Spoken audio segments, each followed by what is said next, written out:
There's a book that I've been thinking about a lot lately. A Journal of the Plague Year by Daniel Defoe. In a flash summary, A Journal of the Plague Year follows this average guy living in England during, you guessed it, the plague.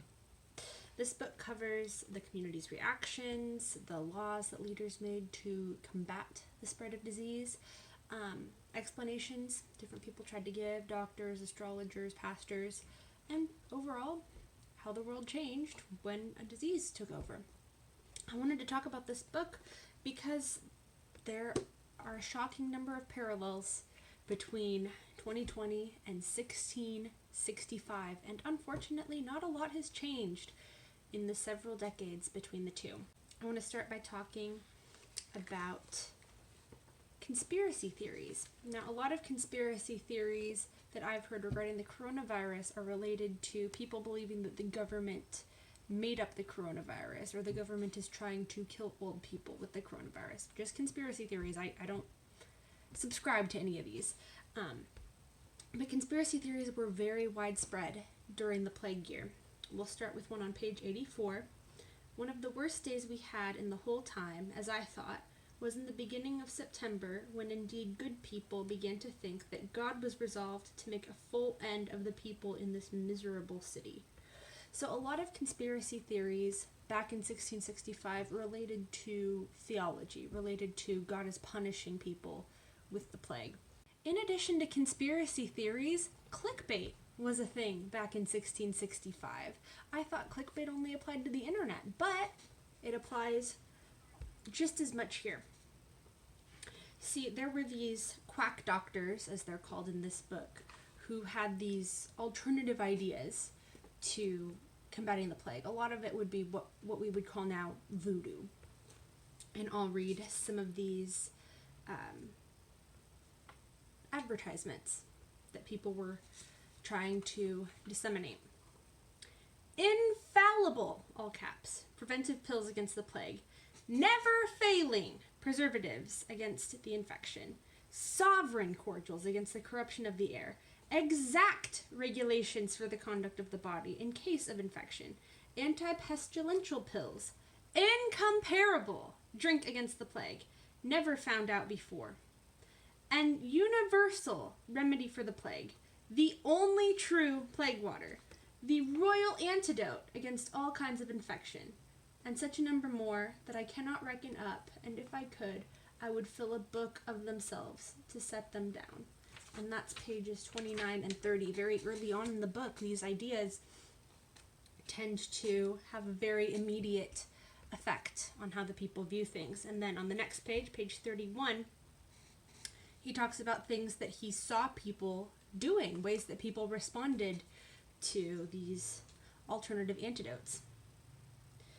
Wearing charms, filters are magic potions worn around your neck, exorcisms, amulets, and I'll read the footnote when I'm done with the sentence, and I know not what preparations to fortify the body with them against the plague, as if the plague was not the hand of God, but a kind of possession of an evil spirit, and that it was to be kept off with crossings, signs of the zodiac, papers tied up with so many knots, and certain words or figures written on them, as particularly the word abracadabra, formed in triangle or pyramid, thus.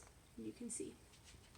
And an amulet, I'll read the footnote, a preservative or charm worn around the neck or wrist. Some were grotesque, as real toads, strung on leather thongs, threaded through holes bored in their heads, and people thought that it would protect them. Now, the second, I kind of coupled conspiracy theories and clickbait together into one. The second parallel that I want to talk about is this idea of, well, I'll just read the quote.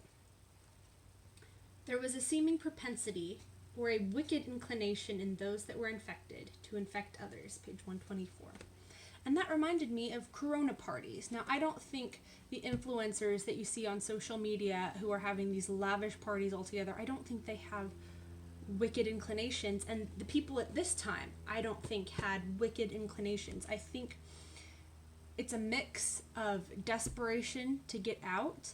people who are desperate to not be subscribed to fear, and there's also an amount of ignorance and a feeling of invincibility.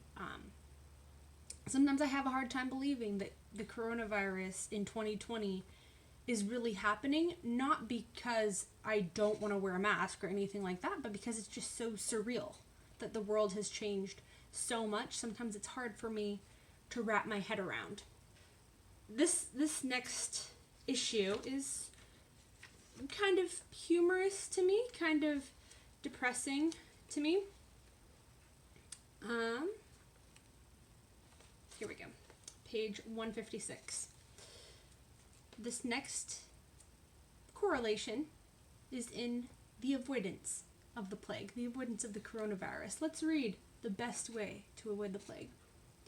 The best physic against the plague is to run away from it. Let me reiterate that for the people in the back.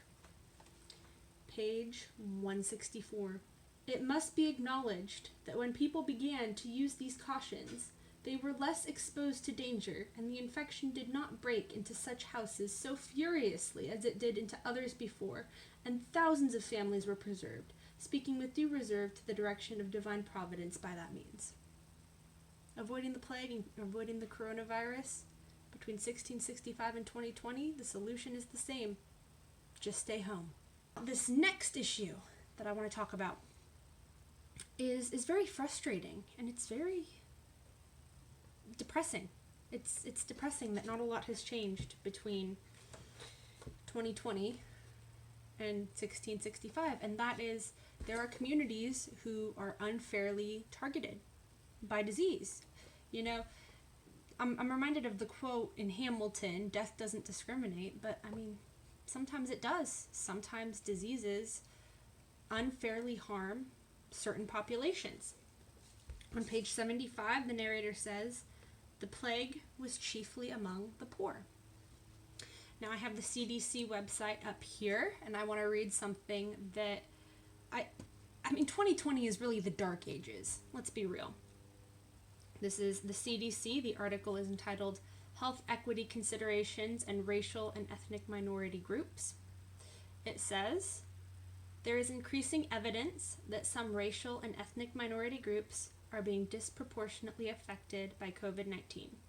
Inequalities in the social determinants of health, such as poverty and healthcare access, affecting these groups are interrelated and influence a wide range of health and quality of life outcomes and risks. To achieve health equity, barriers must be removed so that everyone has a fair opportunity to be as healthy as possible.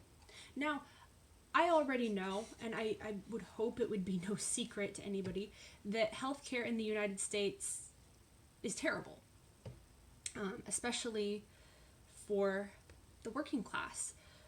But what kind of shocked my system, put things into perspective, is that not a lot has changed between 1665 and 2020. You know, we like to think that we're a civilized nation living in the 21st century, but in a lot of ways we're living in the 17th century. This last correlation that I want to talk about isn't something that's observable yet. It's more just my opinion. On page 166, getting close to the end of the novel, I cannot but acknowledge that there was too much of that common temper of mankind to be found among us all at that time, namely to forget the deliverance when the danger is past. It's my belief, I don't want to think this, but based on the fact that in so many other ways, not a lot has changed between 1665 and 2020, just in case I haven't said that enough times, it's my belief that people, once the pandemic ends, once quarantine ends, people are going to start forgetting to wash their hands. People are going to start forgetting to be mindful of their own health and forget to eat healthy and stay healthy. You know, during this pandemic, and this applies to me too, during the pandemic, I have put in a lot more energy and effort and mindfulness into eating healthy and exercising in ways that I didn't care before, ways that I didn't pay attention to before. But humanity has a short attention span. So in summation, don't read a book about a pandemic during a pandemic. It's very depressing. Bye.